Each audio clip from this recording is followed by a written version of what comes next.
Hello, and jumping into this one, we're going to talk about one of the more interesting base stealing attempts that I know of in Major League Baseball.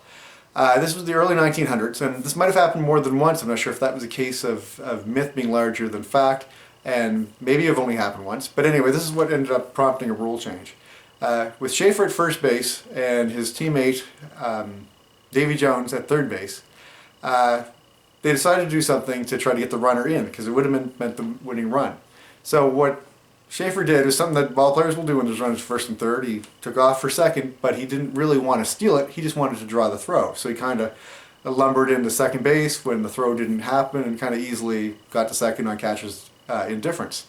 Now, Schaefer was always a clown prince. He had gotten a rain delay to be called on a game by, after complaining about it, showing up in the batter's box for his time at bat wearing a raincoat and rubber boots. So he was not above trying to do something silly because he enjoyed playing baseball and he liked being a goofball.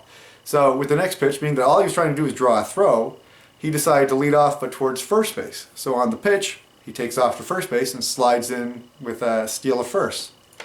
Now this started annoying the Cleveland players, and to make matters worse, Schaefer's at first base yelling down to the catcher, Nate Clark. He goes, "I'm going to go again, I'm going to go again, watch me." Well, this started royally upsetting the team, so of course on the next pitch, Schaefer takes off for second base. This time it draws the throw, and Davy Jones was able to score from third base with the winning run. Now, this ended up prompting a rule change, and that rule is that now baseball players are not allowed to run the bases in a reverse order with the intent to confuse the defense. Got a couple little short tidbits here. One was interesting. The very first physician in Major League Baseball was a guy by the name MC Fry when he was employed by the Cincinnati Reds.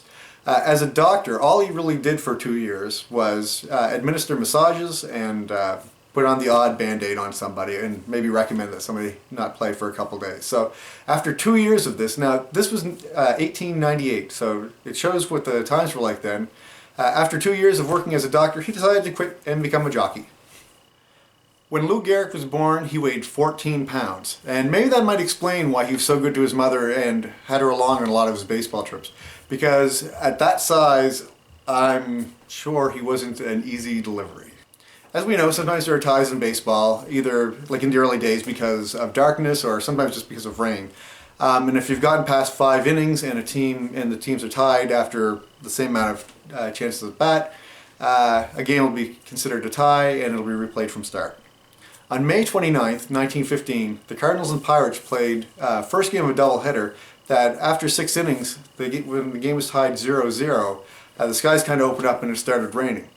Well, eventually the rain went away, but they decided to call that game as a tie and still played the second game of the doubleheader instead of just finishing the first one. Thank you for watching the video.